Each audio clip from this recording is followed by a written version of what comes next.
Ladies and gentlemen, good day and welcome to the Larsen & Toubro Limited Q3 FY24 earnings conference call. As a reminder, all participant lines will be in the listen-only mode. There will be an opportunity for you to ask questions after the presentation concludes. Should you need assistance during this conference, please signal an operator by pressing star and then 0 on your touchtone phone. Please note that this conference is being recorded. I now hand the conference over to Mr. P. Ramakrishnan, Head Investor Relations from Larsen & Toubro Limited. Thank you. Over to you, sir. Thank you, Darwin. Good evening, ladies and gentlemen. A very warm welcome to all of you into the Q3 FY24 earnings call of Larsen & Toubro. The earnings presentation was uploaded on the stock exchange and in our website around 6:35 p.m. today evening. As usual, instead of going through the entire presentation, I will walk you through the key highlights for the quarter in the next half an hour or so, post which we will take question answers. Before I begin the overview, the usual disclaimer: the presentation which we have uploaded on the stock exchange and our website today, including the discussions that we will be having in this call, contains or may contain certain forward-looking statements concerning our business prospects and profitability, which are subject to several risks and uncertainties, and the actual results could materially differ from those in such forward-looking statements. In contrast to global trends, the Indian economy in Q3 FY24 has continued to present a picture of resilience and momentum. The investment activity remains healthy on the back of continuing public capex. Consumption spends have received some boost from the festival season in Q3, better capacity utilization in the manufacturing sector, strong real estate demand, healthy credit momentum, higher tax collections, and an acceptable level of inflation all are aiding the growth prospects of the Indian economy. The fundamentals of the Indian economy remain solid with healthier corporate and bank balance sheets. Fiscal consolidation is on course, external balances remaining manageable, and forex reserves providing cushion against any possible external shocks. These factors, combined with consumer and business optimism, create congenial conditions for the sustained growth of the Indian economy going forward as well. Before I get into details of the financial performance parameters, I would like to share some important highlights for the quarter. We are happy to report that our 9-month order inflows at a group level for FY24 at rupees 2.31 trillion has already crossed the last full year FY23 levels, largely on the back of large order wins in infrastructure revolving around renewable EPC and associated utilities in the Middle East, urban mobility packages in India, as well as onshore and offshore international wins in hydrocarbon business. Secondly, India's longest sea bridge connecting the Indian city of Mumbai with the satellite city of Navi Mumbai and named the Sri Atal Bihari Vajpayee Trans-Harbour Link or Atal Setu was inaugurated on the 12th of January 2024. Our company was one of the major EPC contractors involved in this prestigious project. On January 22nd, 2024, the Honorable Prime Minister of India led the consecration ceremony of the Sri Ram Janmabhoomi Mandir in Ayodhya. We are pleased to inform you that this temple is also being constructed by Larsen & Toubro. Our hydrocarbon business has performed exceptionally well during the year. The 9-month order inflow for this business at rupees 582 billion is a record high. Consequently, the order book for this business has expanded to rupees 1.07 trillion as on December 23. Coming to the IT and technology services portfolio, the voluntary attrition in both our listed entities, LTI Mindtree and LTTS, has reduced both on sequential and Y-on-Y basis. Our financial services business has achieved the highest ever quarterly retail disbursements of rupees 149 billion, and the retail portfolio today is at 91% of the overall book, which stands at rupees 818 billion. Hyderabad Metro received financial support of rupees 150 crore from the government of Telangana during Q3. The cumulative amount received under this facility till December 23 stands at rupees 900 crore. Some other important highlights during the quarter are we manufactured the first electrolyzer of 1 megawatt in the Hazira factory on December 13, 2023. On the green energy side, L&T Electrolyzers Limited emerged as a successful bidder with an allotted capacity of 63 megawatt under the Tranche 1 of the PLI scheme for electrolyzer manufacturing launched by the Ministry of New and Renewable Energy. The data center at Panvel, a pilot project by L&T, has gone live with a capacity of 1.4 megawatt in the Mumbai region. Furthermore, there is an upcoming data center closer to commissioning of almost 12 megawatts in Chennai, expected to be completed in Q4 FY24. As mentioned in our previous conversations, L&T plans to have an aggregate capacity of around 60 megawatts in the data center domain over the next couple of years. Finally, we incorporated a wholly owned subsidiary, L&T Semiconductor Technologies Limited, on November 29, 2023. Over time, this company will be engaged in the business of fabless semiconductor chip design and product ownership. I will now cover the various financial performance parameters for Q3 FY24.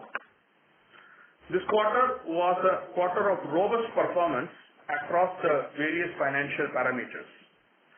Our group order inflows, revenues, and recurring PAT is up by 25%, 19%, and 20% respectively over the corresponding quarter of the previous year.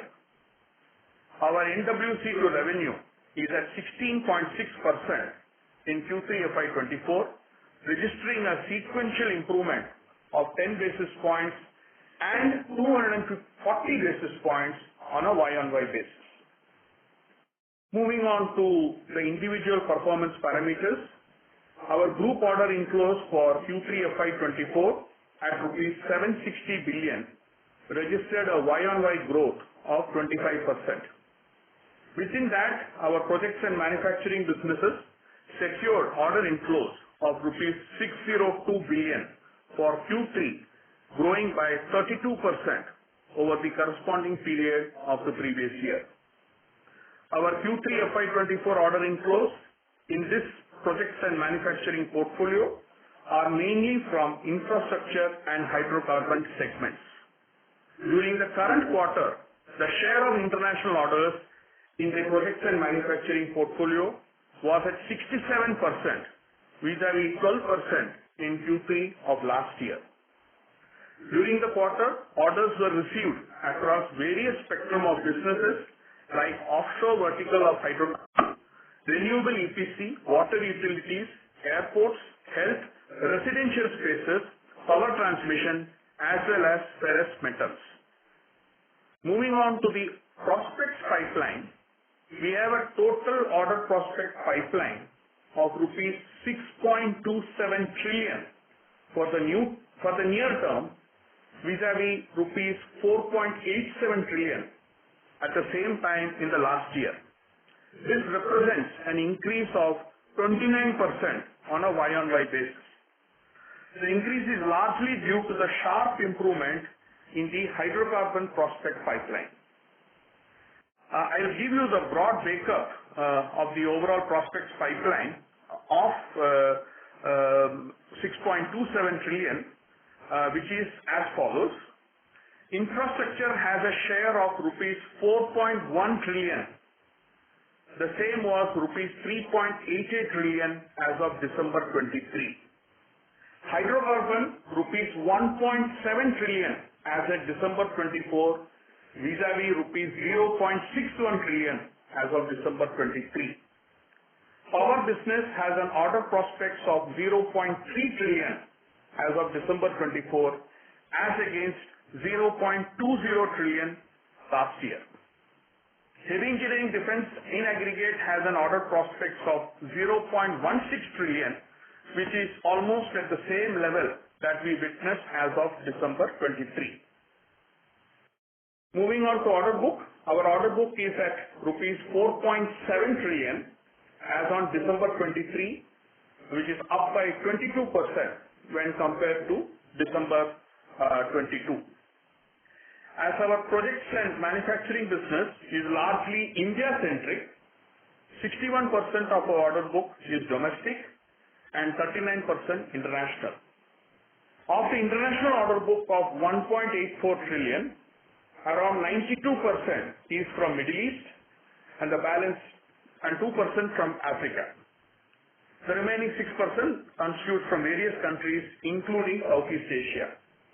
It is evident that the GCC capex in both infra and hydrocarbon is on an upswing, largely led by the Saudi Vision 2030.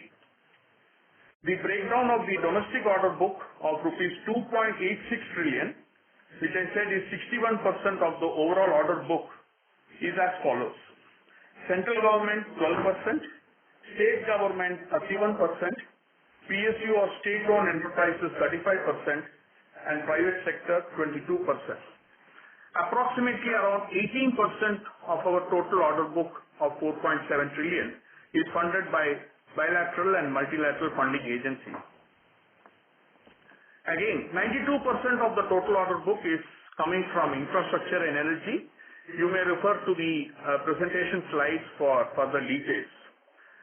During the quarter ended December 23, Q3 FY24, we have deleted orders of close to rupees 27 billion from the order book.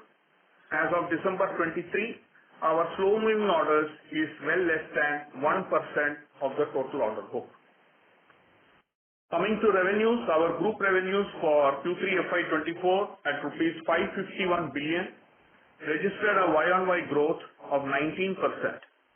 International revenues constituted 44% of the revenues during the quarter. The strong execution in the projects and manufacturing portfolio drove the overall group revenues for the quarter. In the projects and manufacturing business portfolio, our revenues for Q3 FY24 were at rupees 393 billion, registering a Y-on-Y growth of 26%.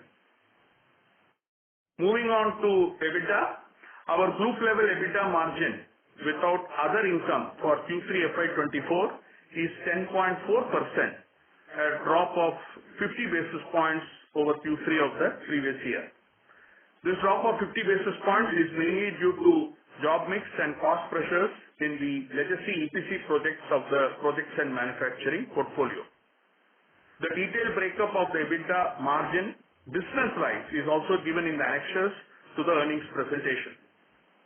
You would have noticed that the EBITDA margin in the projects and manufacturing businesses for Q3 FY24 is at 7.6% vis-a-vis 8.5% in Q3 FY23.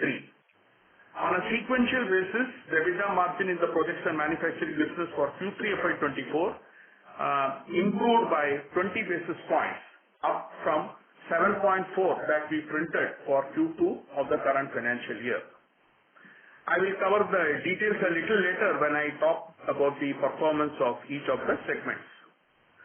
Our recurring PAT for Q3 FY24 at rupees 29 billion is up 20% over Q3 of the last year. The robust PAT growth is reflective of the strong execution momentum and the lower tax expense. The group performance, P&L construct, along with reasons for major variances under the respective function heads is provided in the earnings presentation. Coming to working capital, our NWC to sales ratio has improved from 19% in December 22 to 16.6% in December 23, an improvement of 240 basis points. The NWC to sales ratio was 16.7 in the previous quarter ended September 2023.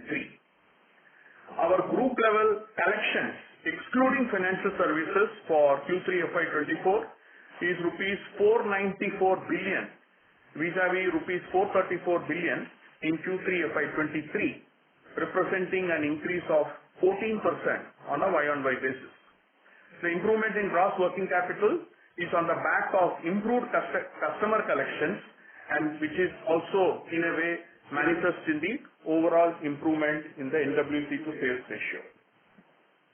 Finally, the trailing 12-month ROE for Q3 FY24 is 15.2% vis-à-vis 12.4% in Q3 FY23, an improvement of 280 basis points.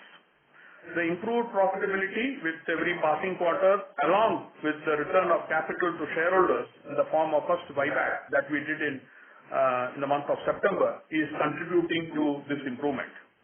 As stated in the past, the focus of the group during this period, the strat plan period ending FY26, will be on cash generation, divestments from non-core assets, capex and investments in existing and newer businesses, and finally returning surplus cash to shareholders at regular intervals in order to create value over a period of time.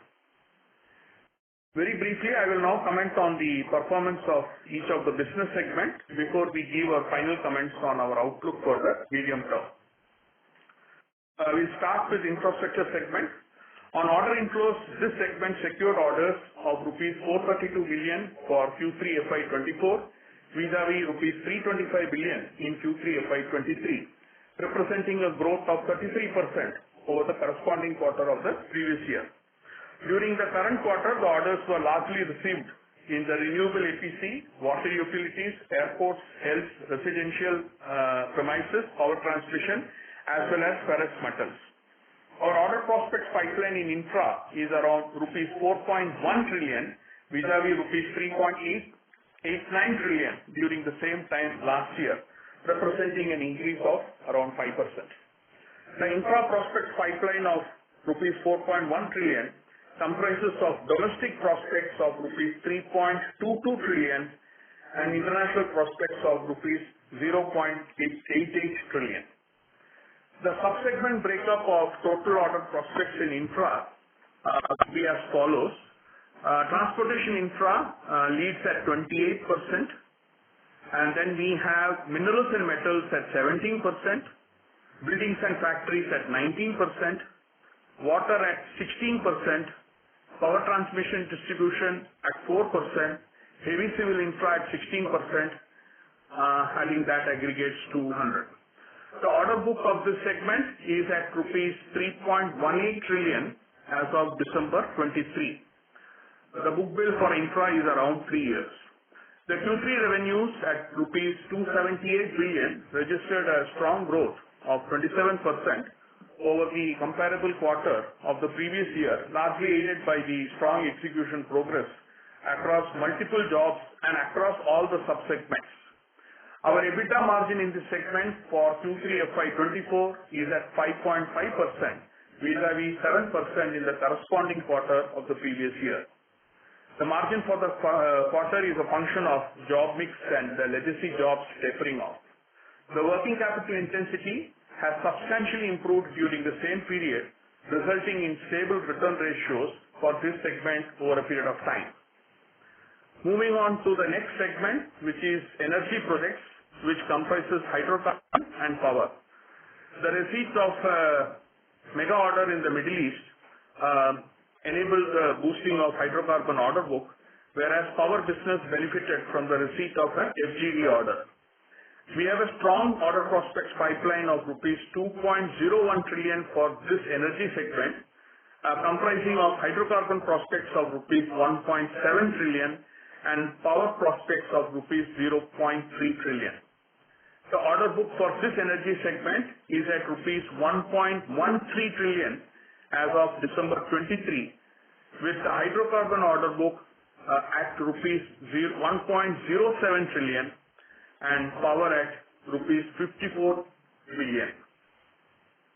The Q3 FY24 revenues at rupees 79 billion registered a healthy growth of 24%, mainly driven by the pickup in the execution ramp-up of international projects of the hydrocarbon business, whereas lower revenues in the power business is largely reflective of a depleting order book. The energy segment margin in Q3 FY24 is at 9.7% vis-à-vis 8.7% in Q3 FY23. The hydrocarbon margin in Q3 is in line with the previous year, whereas favorable customer claim enabled the improvement in EBITDA margin for power. We will now move on to the high-tech manufacturing segment that comprises defense engineering and heavy engineering businesses. Our receipt of multiple orders contributed to the order inflow in the defense business, whereas we witnessed order deferrals in the heavy engineering segment during the quarter. Our order prospects pipeline for this segment is rupees 163 billion. The order book for this segment is rupees 258 billion as of December 23. The strong momentum continues in defense, whereas heavy engineering revenue growth is impacted by a little subdued progress in nuclear jobs. The defense margin is reflective of job mix, whereas customer claims enabled the heavy engineering margin movement. On this segment, I would like to repeat, the defense engineering business does not manufacture any explosives nor ammunition of any kind, including cluster ammunitions or anti-personnel landmines or nuclear weapons or components for any of such munitions. The business also does not customize any delivery systems for such munitions. Moving on to the next segment, that is information technology and technology services, where we have the two listed entities, LTI Mindtree and LTTS. The revenues for this segment at rupees 112 billion in Q3 FY24 registered a modest growth of 5%, largely in line with the subdued global macro conditions impacting IT spends. Despite ongoing macro concerns, the deal pipeline for this segment is healthy, with good visibility across all offerings. Improved utilizations drive the margin improvement in LTI Mindtree, whereas LTTS margins are largely in line with that of the previous year. I would not like to take too much time on this segment, as both the companies in the segment are listed entities and the detailed fact sheets are already available in the public domain. We move on to L&T Finance Holdings, which is forming part of our financial services segment. Here again, L&T Finance Holdings is a listed subsidiary, and the detailed results are already available in the public domain. During the quarter, L&T Finance Holdings had a merger of L&T Finance Limited, L&T Infra Credit Limited, and L&T Mutual Fund Trustee Limited with itself, and that got concluded. This merger will lead it to the creation of a simplified single lending entity and is expected to create internal synergy, superior governance, and unlock newer revenues for growth. The Q3 of the current year revolved largely around a strong retail disbursement, which was possibly highest ever in a quarter, lower credit costs, better asset quality, and a rundown of the wholesale book. The balance sheet is strong on the back of an adequate provision coverage ratio, and inbuilt macro-prudential buffers are already there. Financial services achieved 91% retailization of its loan book in December 23, well ahead of its Lakshya 26 targets. The retail book growth, asset quality, and the return on assets are highly satisfactory. Finally, sufficient capital in the balance sheet is available to pursue growth in the medium term. In a way, the stage is set for this business to truly achieve fintech at scale. Moving on to the concessions portfolio, that's what we call as the development project segment. This segment includes the power development business comprising of Nabha Power and also has Hyderabad Metro. Once again, I would like to mention that the profit consolidation of L&T IDPL, which is the holding company for largely a road concessions portfolio, at a PAT level has been discontinued from Q4 of the last financial year, post signing of definitive agreement for sale of our entire stake. The investment in the joint venture L&T IDPL therefore is classified as held for sale in the group balance sheet. The majority of revenues in the development project segment is contributed by Nabha Power. In the case of Hyderabad Metro, the improved ridership enabled revenue growth, and NABA revenue was helped by higher PLFs. I'd like to give you some statistics on the Hyderabad Metro operation. The average metro ridership has improved from 3.94 lakh passengers a day in Q3 of the previous year to 4.44 lakh passengers per day in the Q3 of FY24. Our average ridership in the previous quarter of the current year was 4.62 lakh passengers a day, higher compared to the current quarter, primarily due to the long holidays or the vacation for Q3, and also a free bus ride entitlement to females under the new Mahalakshmi scheme of the state government from December 23 onwards. The higher segment margin in Q3 FY24 is primarily due to improved metro ridership and consolidation of NABA profits. The metro at a PAT level, we consolidated a loss of rupees 2.54 billion rupees in Q3 FY24, vis-a-vis a loss of rupees 3.32 billion rupees in Q3 of the previous financial year. For 9 months FY24, the consolidated loss of rupees 3.49 billion against a loss of rupees 9.86 billion in the 9 months of the previous financial year. Moving on to the last segment, which is others. This segment comprises realty business, industrial valves manufacturing, construction equipment, mining machinery, rubber processing machinery, and a residual part of our smart world and communication business. The Q3 revenue growth of 12% over the corresponding quarter of the previous year is mainly contributed by a higher percentage of handing over of residential flats in the realty business. The margin improvement in this segment is once again primarily contributed by the realty business. Coming to the last part of my presentation, which is the outlook. As I said earlier, the Indian economy is demonstrating resilience and is expected to grow by a healthy 7% in FY24. The country's robust economic trajectory is supported by resilient growth in the public spends by government, improved demand conditions, robust balance sheets of banks and corporates, introduction of production-linked incentives, and as well as high business confidence, which is also attracting investments from the private sector. On the flip side, we are yet to see a significant private sector participation around owning greenfield concessions in a major way. Also, with general elections around the corner expected to be scheduled anytime between April-May 2024, it is quite possible that the public capex could witness a temporary slowdown. The global economy remains volatile with continuing military engagement in Europe and West Asia that is disrupting supply chain and global trade movements.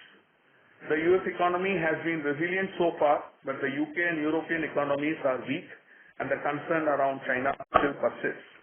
Despite these concerns or developments, the good news for our projects business is that Middle East, particularly Saudi Arabia, continues to pursue its investment plan across multiple sectors.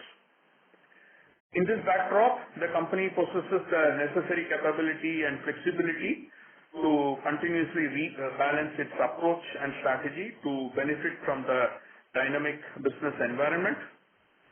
The company is focused on tapping emerging opportunities both in India and overseas, driven by its proven competence in the domains of engineering, manufacturing, construction, project management, and services for the profitable execution of its large order book. As it has always been, the company continues to remain committed to creating sustainable long-term returns for its shareholders. I will now comment on our guidance for FY24 before taking Q&A. On order inflows and revenue, we have performed exceptionally well both in terms of growth in order inflows and revenue in the 9-month period. In October, post the Q2 FY24 earnings call, we had indicated that we would be outperforming on the order inflow guidance for FY24 at the higher range of the band, which was 12%. And with respect to revenue, we also commented that possibly we will outperform 15% above, which is again the higher end of the band that we had given for revenue at the start of the year. Basis the 9 months order inflows that we have seen and the robust order prospects, we are now revising our order inflow guidance to 20% plus for the full year. And for revenue, we believe that we should be looking to achieving growth in high teens. It is difficult to pinpoint a specific range of growth possibility on order inflows, especially in a pre-election period, amplified by continuing international geopolitical volatility. Therefore, we are constrained to give the order inflow guidance a little open-ended in terms of saying that we should be landing at 20% plus order inflow for the full year FY24. Since we are already sitting on a large order book, our execution should carry on at a healthy clip, provided we are able to keep the capital intensity under check. Here again, as you all know, as a matter of discipline, we have never in the past pursued faster execution at the cost of compromising the working capital situation. We are therefore reasonably sure of achieving revenue growth in the high teens for the full year FY24. On margin, our progress on the 9-month margins in the projects and the manufacturing portfolio has been along expected lines. A combination of low-margin legacy jobs and newer jobs being in the ramp-up stage has depressed margin in the 9-month period.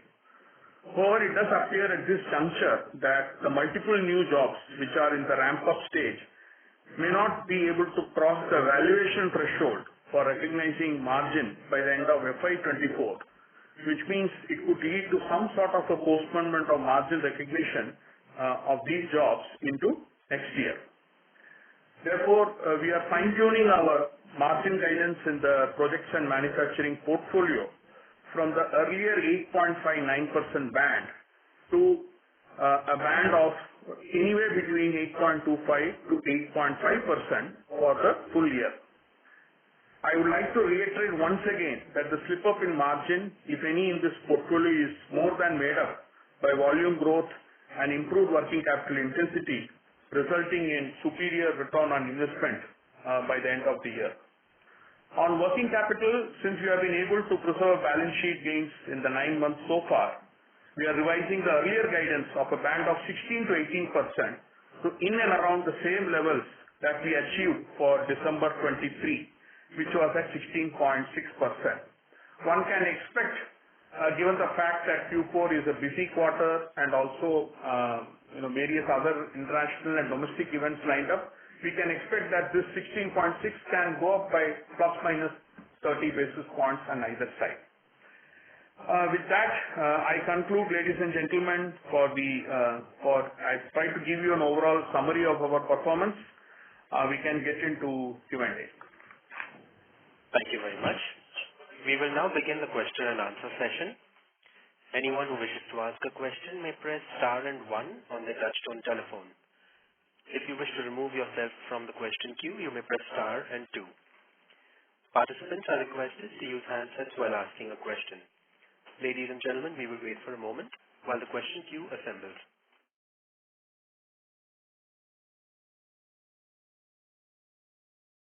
The first question is from the line of Mohit Kumar from ICICI Securities. Please go ahead. Good evening, sir. Thanks for the opportunity. My first question is another clarification. Is the mega order announced today for renewables from Middle East is part of the order inflow of the current quarter? Yes, please. We got the client consent a while ago, and that's how we had to disclose it. This has been factored in Q3. Understood that. My first question is a large part of our order inflow has come from the Middle East, especially in 9 months. And I think Aramco would be a substantial part of our order book. We understand that today Aramco has decided to cap the capex for hydrocarbon, given the directive from the government to maintain the production at 12 MBPD instead of 13 MBPD. Is it possible to give some color on the same and quantify if any impact of it has on our current order book and order inflow prospects? So, as far as order book is concerned, whatever orders that we have secured from all the clients, I don't think there is any sort of a headwind in terms of the progress of those jobs, because these are all contracts that we have secured under customer-approved projects. Okay? So going forward, there could be developments, but we will have to evaluate and see accordingly. Understood. My second question is, there's an inordinate delay in the conversion of domestic prospect to order inflow. Do you think the weakness in domestic order inflow conversion to sustain the election, and do you expect this to improve post the election? That's the question. Okay, Mohit, actually when we started the year, when we gave a guidance of 10 to 12%, it had two factors into account. One was that we also communicated that the second part of the financial year could witness a subdued domestic tendering and award activity, given the fact that the country will base up for elections in early calendar 24. This was already covered, and that was one of the reasons that we started off the year with a 10 to 12% band. But as things would have happened, I think the last 2 to 3 quarters, we have been, I would say, favorably supported by a good tendering award momentum insofar as Middle East is concerned, and more specific Saudi. And here again, it's a mix of orders. It's not necessarily in hydrocarbons, although hydrocarbons has taken a larger pie. But it is equally important for us to say that the Middle East orders constituted, outside of hydrocarbons, also some amounts of orders coming in from, the power transmission and solar kind of practices.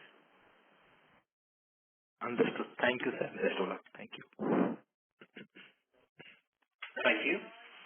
The next question is from the line of Sumit Kishore from Axis Capital. Please go ahead.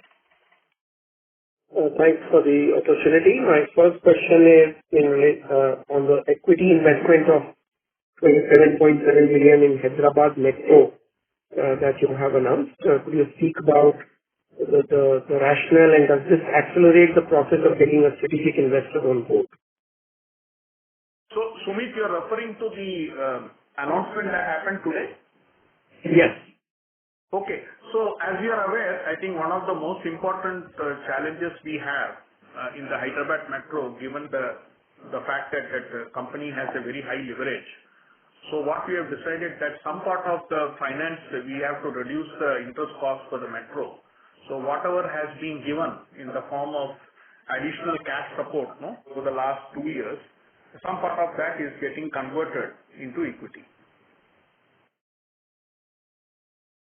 So it is not a huge cash infusion, it is just a conversion of the L&T cash support which was given in the form of intercorporate deposit is getting converted into equity, so as to reduce the financial burden of the metro operations.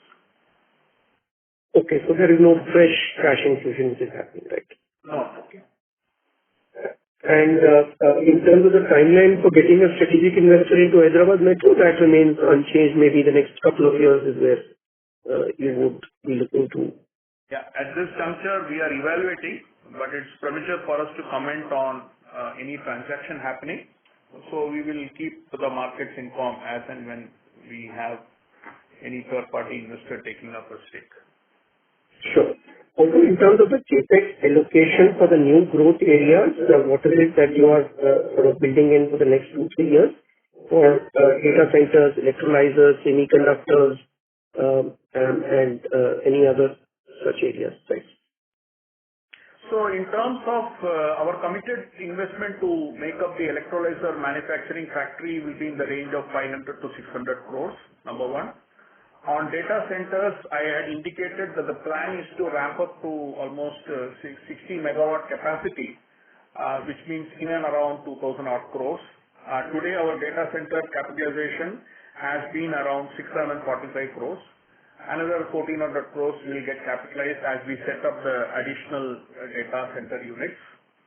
As far as the third part, semiconductor is concerned, the board has approved an initial equity outlay of almost close to $100 million, which is around 800 odd crores, for meeting the immediate requirements of setting up the business. That's the initial investment. So as the business, progresses, I think subsequent investments will be subject to revisiting how the strategy to get into the business will happen. So $100 million will be within a year time frame? No, it will be around possibly 2 years or so. Okay. Just finally on the core business. Yeah. So I wish to, good that you asked that question. In case we are also planning to look at some inorganic routes to ramp up talent and, so it is quite possible that some part of that 100 million could go into backfill acquisitions also. Sorry? It could go into? Some part of this 100 million equity will be used to acquire design companies as well. Okay. Okay. So just one brief clarification. In terms of the core margin guidance which has been diluted a bit, does the uptick in margins, in subsequent quarters, so do the things fall in line in terms of the legacy projects getting completed maybe by Q4 end, the projects entering the margin recognition threshold, commodity prices have come off, so related margin improvement which should happen. So all these things, do they come together in first half of FY25, or is this going to get delayed further? Okay, Sumit, when we started the year and we gave an initial guidance, we also had communicated clearly that the margin will be dependent on how fast we are closing out the legacy projects and how fast we ramp up on the newer orders that we secured in 22, 23, and possibly the later part of 21, 22. Unfortunately, whereas we are ahead in terms of completing at a faster pace the legacy projects, some of the newer orders that we expected to achieve the margin recognition threshold in Q3 and Q4, that is Q3, the quarter that we just now went by, and also Q4, that looks to be getting postponed into next year. We do believe that, and it is witnessed in the way of the results also, 7.4 Q1, Q2 margins. We have improved by 20 basis points. I guess you will see a sequential improvement in the margin trajectory of the P&M portfolio over the next 4 to 5 quarters. It would be very difficult at this juncture to pinpoint that the structural improvement in margins, whether it will happen in first half or second half. I guess we may have to wait until May when we close the books for March 24 and have the budgeting exercise by then for the business would have got completed to clearly tell you where exactly the improvement in margins will happen from each point of time. Sure. So the expectation is it gets better from here. Thank you so much. Yes. Thank you. The next question is from the line of Parikshit Kandpal from HDFC Securities. Please go ahead. Yeah, hi PR. Congratulations on a decent quarter. So my first question is on the claims. So we have been saying that we have been filing for claims post-COVID. So if you can help us understand how much would have got settled or realized during this quarter. So Parikshit, I think when we talked about that in our margin guidance when we provided, we had excluded, many large claims because they are at various levels of discussions with the customer and all. In a normal course of business, there are always, when jobs get completed, it's no job is ever saying that, you will not have a claim or there will not be no extra claim by L&T on the customer or vice versa. So those things are happening. At this juncture, whatever major claims that we are pursuing, some of them have yet to, come favorably in L&T's. Okay. So as a full year, as a 9 month as a whole, how much claims would have been recognized in the 9 month of FY24? Oh, that aggregate level will be in the range of maybe around you can say around 200-300 crores. But that is what it's part, and as I said, when I talked about the claims we have excluded, these are claims where are for specific projects which are large and which is at various levels of discussions with the customers. We are not talking of the normal claims that happen on a normal project execution. So there is nothing for me to draw your attention that how much of claims which are unusually large has been factored in the 9-month results of the current year. Okay. Okay. So my second question is on, you just said that your legacy project execution is better than expected, and your new projects, you're getting a little longer and elongated to reach the margin threshold. So are there any challenges on the ground, which you are facing that you've not been able to improve the execution there, though you have upped your guidance to high teens on revenue growth? But still, I mean, are you struggling or facing challenges on ramp-up of the new project wins? No, let me tell you that there are no specific challenges that I need to put it across as far as the execution of new projects are concerned. Typically, when a project is awarded, it usually goes through almost an average 6 months kind of engineering phase, and then you have the procurement phase, and at the same time, when the procurement starts, the site mobilization also happens. So this is typically, I would say, that the new project execution has been possibly what we thought, the project execution covering the crossing the margin recognition threshold in Q3 and Q4 is getting postponed to next year. So it's not something which we will not be able to, in case there is execution delay, we will lead it to a slippage of time. No, it is not that way. It's more to do with the ramp up and not having estimated that we will get into margin recognition threshold either in Q3 or Q4. That part has got postponed. Nothing otherwise substantial change. Okay. And just on the legacy order book, so when we talk about legacy order book, so that we've been talking for some quarters now. So how do we quantify, how do we see that these legacy projects will get executed, handed over, completed? So what would be the duration of the legacy order book in terms of execution now, and what will be the quantum of the legacy order book? So let me put it the other way. I'll respond it. 4.7 trillion order book that we have is largely today, a major part of that order book comprises of projects that we have secured in 21-22 later part and 22-23, including the current 9 months also. So we are, I can say, completing the legacy part of the order book, that orders that we secured prior to 2021 and maybe the first 6 months of 21-22. Given the fact that the average execution is across all these projects have been in and around that 24 to 28 months. So I would say that today order book what we have, the legacy part of the order book is fastly depleting, and hopefully from next year onwards you should be seeing an improved execution of the current orders. So is it right to believe that by first quarter of FY25 the legacy projects will largely be done with, and we see a higher share coming in from new or better margin projects in the mix? I'll put it that way, that the share of revenues for next year would be largely coming from the newer orders. Okay. And just the last question, if I may, on the real estate business, sir. So if you can help us with some numbers there in terms of 9 months, what will be the pre-sales from this business?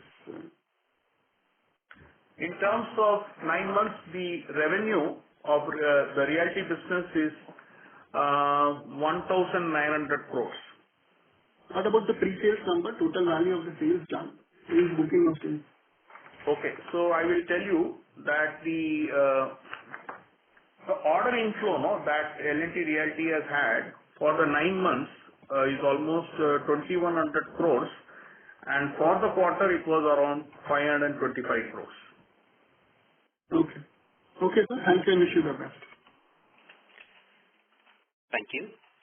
The next question is from the line of Aditya Bhartia from Investec. Please go ahead. Hi, good evening, sir. So just wanted to understand once again what is really happening on the domestic order inflow side. Not only in this quarter, but pretty much in the last 3 quarters, it has been quite weak. While you've been kind of commenting that overall CapEx numbers are looking good, which is what we are seeing otherwise as well. So why is it that L&T is not winning orders? So I don't think there is anything specific to talking about the share of domestic orders and all, but let me give you some statistics. Okay. So Q3 of the current year, our core projects and manufacturing order inflows was around 60,167 crore. Okay. as against Q3 of the previous year, which was almost 46,000 crore. So there has been increase of 32%. Now, the only point, as you rightly mentioned, the composition of that 60,167 crores of core order inflows, the domestic is around 19,000 or 20,000, so to say, and the balance 40,000 is coming from international. The same composition of domestic in the previous year of the order inflow of 46,000 crore, the share of domestic was 40,000 and balance 6,000 crore was international. So definitely there has been, I would say, a little, subdued domestic ordering. But as I responded to a previous question, when we gave the order inflow guidance at the start of the year of 10 to 12%, it was factored that the domestic order momentum could see a little amount of slippage because of the election year and all. So whatever we have seen in the first 6 months, I think that has been more than our own estimates. But what has enabled us to demonstrate order inflow growth is as I talked about, the resurgence of order inflows from the Middle East. So, what you're trying to highlight is that overall economy level ordering itself would have been quite weak. And it's not as if L&T has lost some orders to competition or the smaller guys have become more active. Pretty much economy level ordering itself would have come down. Let me put it the other way. For many of the orders where we have bid for larger orders, I think we have had a good conversion rate of when we have submitted it. There is nothing for us to point out at this juncture that we are losing out significant amount of domestic ordering opportunities to competition. Understood. Same thing, sir, if we look at revenues as well. On the domestic side, revenue growth has been roughly, I think, 6% for the core entity level, as a core entity level. So that also has been a bit muted. Anything that we should be reading over there? No, it is in line with our own internal estimates. For example, the total projects and manufacturing revenue for Q3 of current year was almost 39,000 crore. 25% increase as compared to around 31,000 crore of the Q3 of the previous year.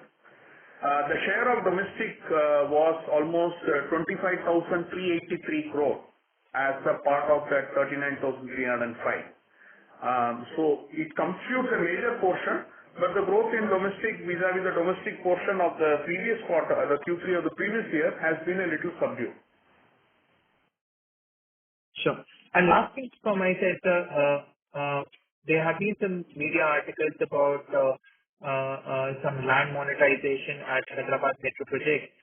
If you could share some insights about what's happening on that front. So this was already done in Q2. I think we have already did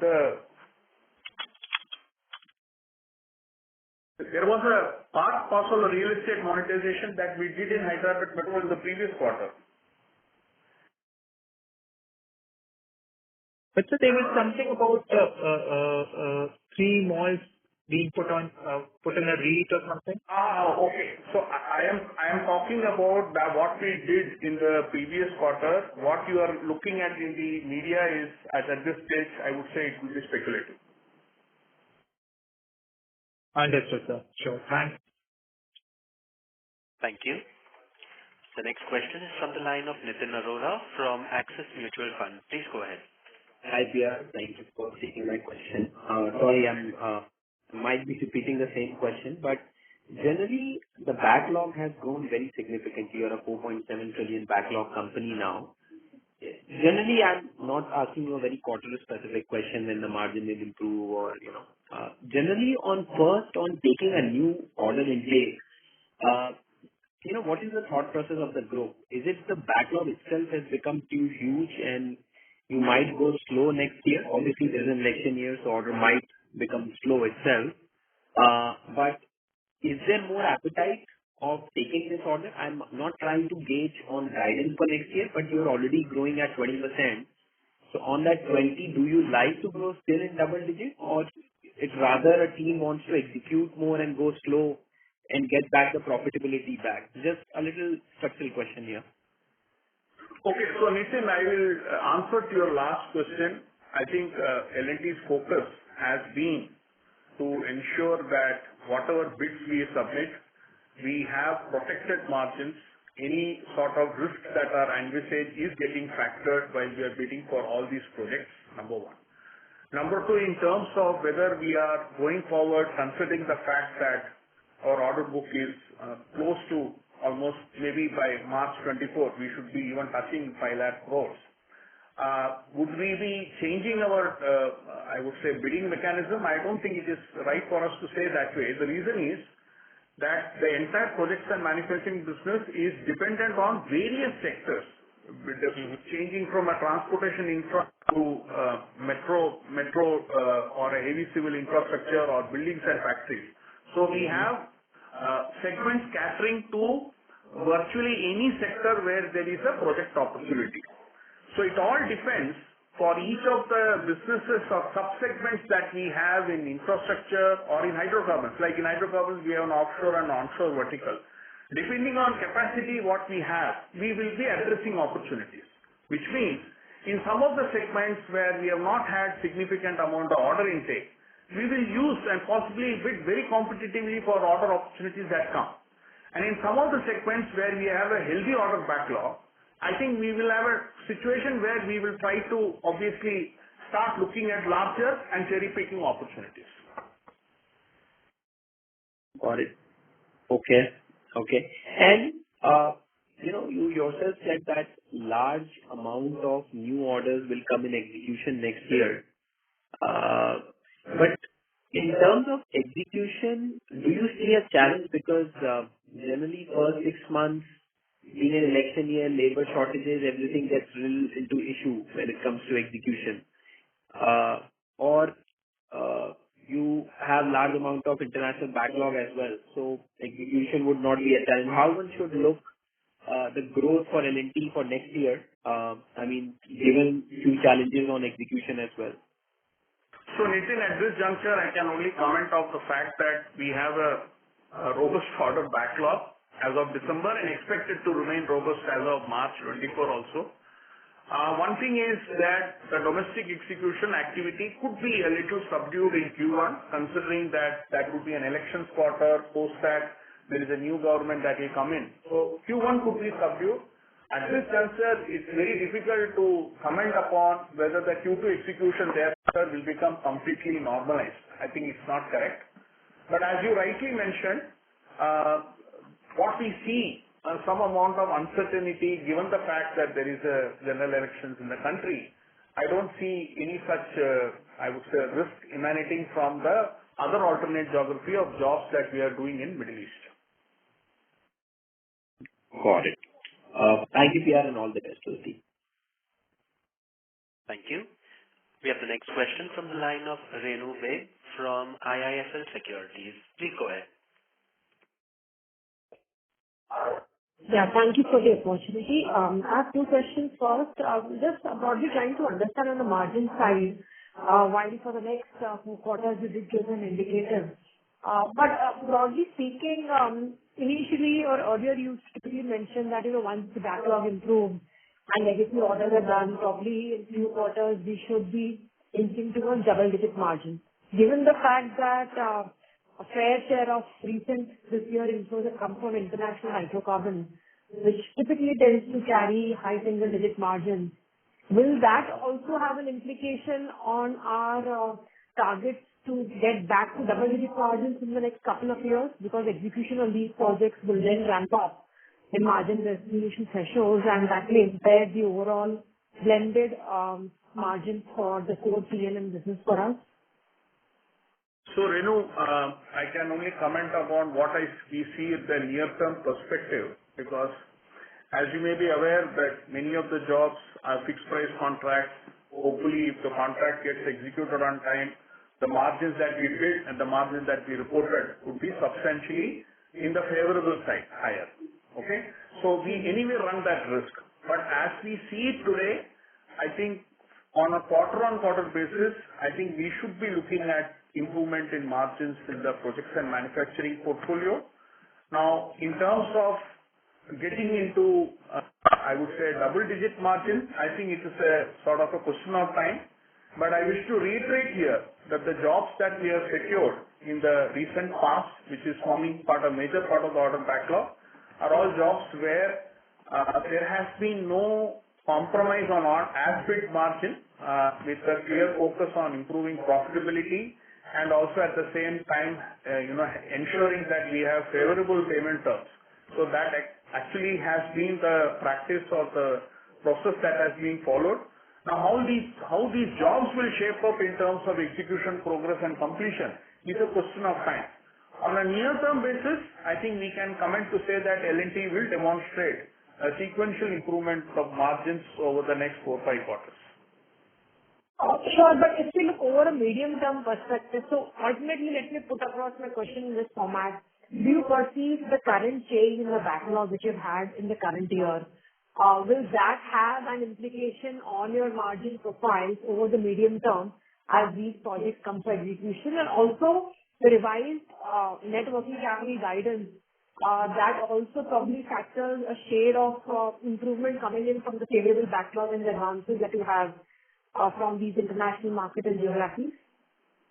So let me put it, I did mention in the answer that I gave it to your first question, that many of the recent jobs that we have secured are all fixed price contracts. It is up to us if we are able to manage the execution within the targeted timelines. The actual margins could be favorably more or could be more than the as-bid margins. Now, obviously, it is premature for us to comment at this juncture because the jobs that we have secured over the last 4 or 5 quarters, they are all getting into the startup phase. So hopefully, I think since we have factored all known risks while we have priced these orders, hopefully I think, and since many of the international orders are strictly speaking not the kind of tendered orders that we witness in India, so the embedded margins should be in our favor going forward. But it all depends on execution progress in line with the contractual commitments. Got it. And just a bookkeeping question on the order backlog exposure to Middle East today. Can you just highlight what is the total backlog exposure to Middle East and in specific to Saudi? So the total order backlog that we have is at 4.7 trillion. Okay. Out of that, the international order book is 1.84 trillion. Okay, out of 4.7. 92% of that is from Middle East, and 80% of the 92% of 1.84 is from Saudi. Got it. Got it. Thanks much, PR, and the best wishes. Thank you. Thank you. The next question is from the line of Priyankar Biswas from BNP Paribas Exane. Please go ahead. Thanks, PR, for taking my question. So my first question is with regards to Middle East. So just a clarification question. So it was reported in the media that L&T is well placed on a multi-billion Safania oil project order. So can you just answer if this is already included in this quarter or this is something yet to be finalized? So that's the first one. What is included in which, included in what? In order prospects? No, I mean in the current quarter order inflows. No, I mean, without getting an order, how can I show it in order inflow? Okay. And furthermore, if you can just give me some specific data points, like what would be the fixed price share of contracts today out of the overall order book? And also, I think it was also highlighted that during last quarter, probably that around 6 billion types was the solar EPC order book that is there. So given that the solar module prices have fallen so much, so shouldn't we be seeing some sort of a margin uptick in the very near term? Okay, so two things. As far as some of the solar orders that we had secured when the module prices were very high, at that point of time, many of the orders had clear pass-through variations to the customer. So which means favorable and adverse movement in input prices on these orders is to the account of the customer. So it is unlikely that favorable movements in solar modules will flow into margins. That's the first point. And the second point, I'm sorry, what is the other question, please? The fixed price share of the order book? 4.7 order book that we have. So roughly around 42 to 43% of the order book is fixed price contracts now. So this is evident because we have been always maintaining at 1/3 fixed price contracts and 2/3 contracts that are variable, so to say, linked to indices and all. But because of some of the orders that we have been securing in the recent past, so the share of fixed price contracts has actually gone up. So you can take it around 42 to 43% of the order book is fixed price contracts. So just one more question that I have. So since the related party debt that was there in Hyderabad Metro has now been converted to an equity, so on a reported basis, what is the savings in interest costs that we should see going forward? So from a loss stabilization point of view, I'm trying to see it from that respect. See, the total amount of debt conversion to equity has been in the range of 3,000 odd crores. Okay? And if you take around 8% as the interest cost, the savings for the year will be 240 crores in the metro books. Okay. Thanks. Yeah. That's all from my side. Thank you. The next question is from the line of Pulkit Patni from Goldman Sachs. Please go ahead. Yeah, thanks for taking my question. Just one question, and a lot of people have asked you questions on Middle East exposure. But as a company today, we are almost 40% order backlog exposed to international, and while obviously you would have done all the risk assessment, but geopolitics is pretty uncertain right now. So is there a upper threshold beyond which we would not increase our exposure to international, or we are okay taking this number even to say 45-50% if that's where the opportunity is? Any thoughts on how we should look at our international exposure, say, over the next 24 months? So, Pulkit, I think in the next 2-3 quarters, the order prospects from India and Middle East would be equally significant, not necessarily in terms of value, but in terms of proportion. Okay?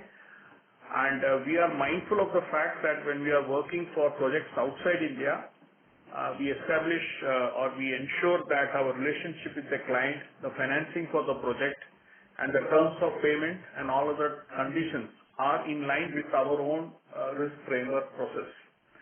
Now, given the fact that in the last 1 year, there has been a spate of orders coming from Middle East, we are also ramping up of our resources organization out there. So many of the senior people for very large projects have got already relocated. So we have now contract management teams actually stationed out locally. We are also improving the demography of the workforce out there to have people out, who can understand the local nuances so that it will enable us to sense if there are any implications or developments going forward and to take any sort of preemptive action. So a choice of the sector, which means what is the sector relevant to that country? Who is the sponsoring agency? Who is the awarding customer? I think all of these things are playing a big role while we address the upcoming opportunities or the past opportunities and equally favorable set of opportunities that are emanating out from this part of the world. It is not only restricted to Saudi, I would say. I think we are looking at, and we have recently also, today itself, we announced a press release. This was a job in UAE. So we also secured a large hydrocarbon projects in the country of Qatar.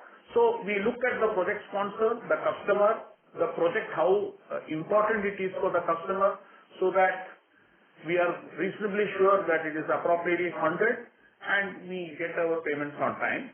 It is all with the backdrop that we will do our project execution in time as well, to which I responded that we have increased the scale of leadership for all the jobs in the Middle East itself. Sure. My second question and sort of connected to the first one is on our combination of margin and working capital. For the last 9 odd months, we've been saying that while our margins are weak, working capital sort of takes care of it, and as a result of it, our cash margins have been pretty similar to what we had originally thought. Now, as you look at next year, as these international jobs come in, would that thought process continue that while our working capital will be low, even if our margins remain in the current range, we should be net okay? Or are we saying that margins will also improve and working capital also, because international will become a bigger part of execution, can also get better from here? So Pulkit, I did respond to, I think, Renu's question that many of the jobs that we have in the Middle East are fixed price contracts. I wish to reiterate that timely completion of jobs is very essential. If you complete it on time, your margins will be definitely in line with the bid out margins, which I explained that how we have been following the bidding process. We have not pursued volume on the sake of sacrificing profitability. But the project execution, which is the part of our, core EPC business, hopefully if that happens on time, we could see an improvement of working capital or working capital in and around the same levels, because 16-17% is quite favorable as compared to 23-24 that we were reporting 3 years back. So even at the current working capital, an improvement in margins is definitely the objective, and hopefully it should happen. Okay. Very helpful. Thank you, Pierre. Thank you. The next question is from the line of Rahul Gajare from Haitong. Please go ahead. Yeah, hi, Pierre. Thanks for the opportunity. Now, some of my questions have been answered, with respect to Middle East and all. Now, I want to stick to, the margin part of the question. Given that we have a high exposure on Middle East, which, are fixed price contracts, you have also indicated that a lot of margin booking will actually slip into FY25. Now, can you talk about what are the levers that you will have, to see improvement in margin, when you compare to the other players in the industry? Does faster execution get you better margin? Is that something which happens, or your margins will be fixed irrespective of whether you do it in time or whether you do it faster? So obviously, I'll put it this way, Rahul. If you are able to do a timely execution, because when we bid for a project, obviously we factor buffers, contingencies and all, right? To take care of cost overruns and time overruns. Now, if you are able to complete the project on time, then the buffers that are related to time overruns get released. And similarly, when it relates to, if you are able to, and since it's a fixed price contract, as part of the risk mitigation mechanism, we also follow that wherever possible, at the time of bid submission itself, major critical parts of, equipment that we need to procure, they are also usually hedged on a back-to-back with the identified vendor. So timeliness of execution will ensure release of buffers on the time contingency part, and any cost saving because of commodity prices, easing off from what we had assumed will also enable us to improve. But it will work either way. Okay, fair enough. The second question I want to understand is, what is the capacity utilization of your BTG plants right now? Given fairly high potential of new thermal plants in India, I'm wondering why is L&T not going, fast on the thermal power ordering? Especially, I would think the margins in that particular order should be better than that you would be getting in the international geographies. So your comment on this entire power related business would be helpful. So Rahul, I think over the last 2 to 3 years, the power EPC business has been supported by award of FGD opportunities, which are the ones which we are executing currently. There has been certain, I would say, some amount of coal-based EPC awarding that is happening. But we are taking each bid in its independent way. And if the terms of the contract are favorable to what L&T thinks are terms which will enable us to improve or have better margins at the same point of time, having a exposure to working capital which is optimum. Until such time happens, I think we will carefully evaluate all the bids that are coming up in the EPC side of the coal-based power plants in the country. Although there is a revival, I think there has been awarding of almost 27 gigawatts of awarding has happened or expected to happen or under execution. And I think there is a target to possibly take 80 gigawatts by the end of 2030. So some amount of coal-based orderings are going to happen, but each of these opportunities will be addressed on a standalone basis in terms of whether the terms are favorable to us from a contractor's perspective. And what is the utilization of the plant right now? Right at this juncture, I think it would, given the fact that the order book is depleting, so we are operating maybe around 30%. But some part of the facility would be also now getting converted to making other equipments for other sectors. Okay. And typically, to break even, what is the kind of utilization that you need for these power BTG plants? It will be around 50% or so. Okay. Fair enough. Thanks, PR, and all the best. Thank you. The next question is from the line of Aditya Mongia from Kotak. Please go ahead. Thanks for the opportunity. Hi, PR. I had two questions from my side. The first question related to assessing what is the share of your backlog that comes in from Saudi Aramco, and if you could give some more color on today's development and how you see through it from the perspective of incremental growth coming from the customer. So Aditya, I think it will not be appropriate for me to address a specific query with respect to any exposure on a specific customer. So I just wanted to tell our exposure to Saudi Arabia is in the range of 1.34 trillion, which is the 80% of the 92% of our international order book. But I don't want to comment on specific customers. It will be inappropriate. Secondly, while we have given our guidance for the full year on order inflows that we expect to cross 20%, factors whatever information that is available to us at today's point of time. So I will put it that way. Understood. The second question, PR, was more generic on margins. As in, margins have been volatile in the past. Wanted to get a sense of what are the key learnings from the perspective of L&T.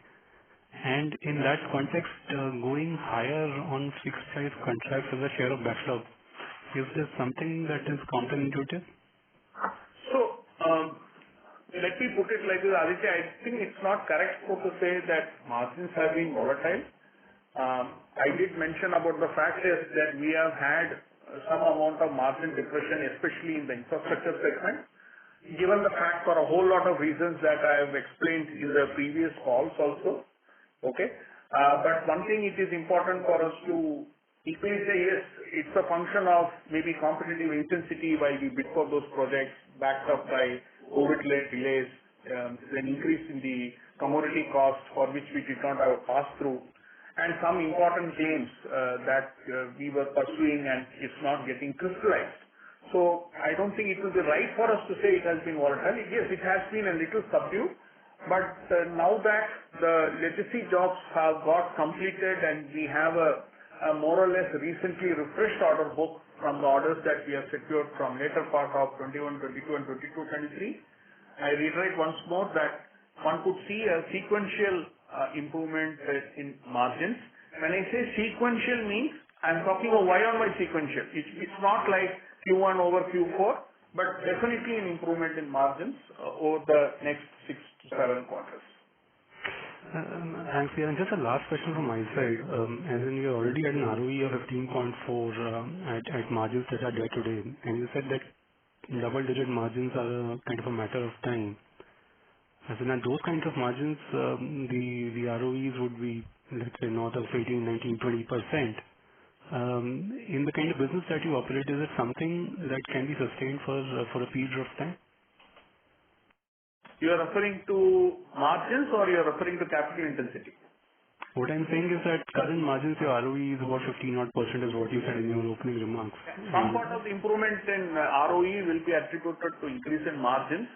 So if today we are in a margin trajectory, if we say 8.5, and obviously a 1% improvement over a period of time will ensure ROE improvement almost of maybe 1.5%. But subject to the fact that we are able to keep the working capital in and around the 18% level. Understood. Thanks a lot, PR, for those remarks. Those are my questions. Thank you, and all the very best. Thank you. The next question is from the line of Amit Mahawar from UBS. Please go ahead. Good evening, PR. I just have one question, and Apologies if it sounds repetitive, but seems that in a post-COVID era, we started taking note of risk of time delays, which impact the cost vis-a-vis the inflationary impact on business. So that is leading us to take a lot of contracts in the Middle East as a lead contractor, a lot of new kind of contracts also.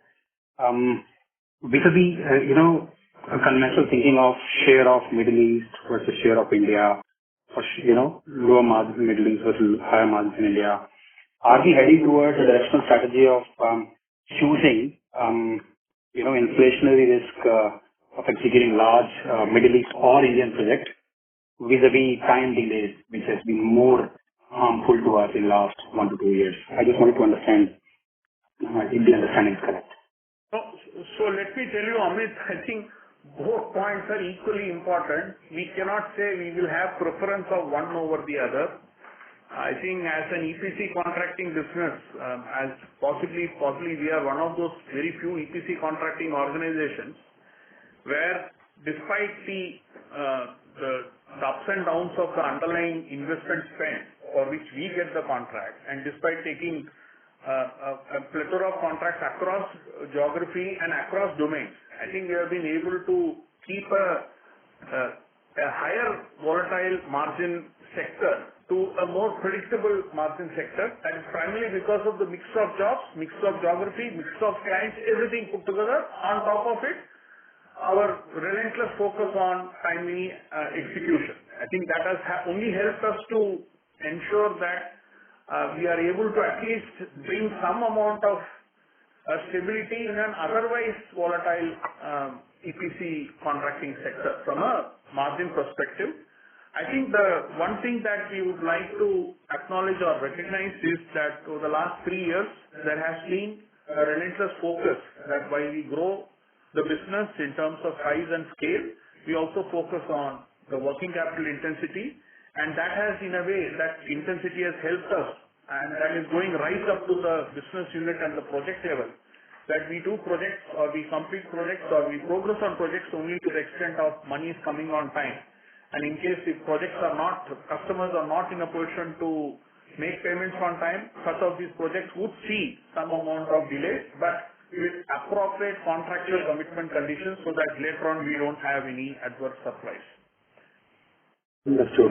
Maybe I can conclude this statement saying, bid margins to the realized margins, and LTI started becoming more focused on the realized margins. Thank you, Pierre. Second and quick question is, within the core business, how will the construct change with respect to the revenue composition vis-a-vis, say, historically we used to have EPC versus manufacturing business, which used to give us a good blend of core profitability. 3 to 5 years from now, not today, do you think we are moving towards a band where the core margins will head north just beyond the core, cyclical margins improving EPC to a much better margin with a blend of manufacturing, high value add versus EPC margin, and any mix of revenue you would want to give over 5 years? Thank you. Actually, this is a Q3 call, Amit, and you're asking me a strategic question, but I will attempt to answer that. It would be better that we cover that during a yearly start call. But yes, as I see it, I guess from a portfolio where we have projects, manufacturing and services, today structurally services will be 25% of top line and 75% top line coming from projects and manufacturing. Within that, the projects part takes a lion's share because the manufacturing comprises largely of heavy engineering and defense, which are of course from an EBITDA perspective more profitable. But I would like to reiterate that it's not correct to say that we will focus on projects and manufacturing as it has always been. I don't think there will be a change in strategy, so to say. The only thing is we will target as our order book grows. I think we are becoming more and more competent to address large opportunities, which means where the competitive intensity will be more reasonable and hopefully better tendering terms even for India projects to enable us to inch up on the profitability scale without expanding the balance sheet. Helpful, Pierre. Can I sneak in one last one-line question? In the current order book, do you have any risk of cancellation of any large Middle Eastern contract at this stage. That's it. Thank you. No. Okay. Okay. Okay. Thank you, PR, and good luck to the entire team. Good luck. Thank you, Amit. Thank you. Ladies and gentlemen, we will take that as our last question. I would now like to hand the conference over to Mr. E. Ramakrishnan for closing comments. Over to you, sir. So thanks everyone for attending this call. It was my pleasure to interact with all of you. Good luck and wishing you all the very best. Thank you. Thank you. On behalf of Larsen & Toubro Limited, that concludes this conference. Thank you all for joining us. You may now disconnect your lines.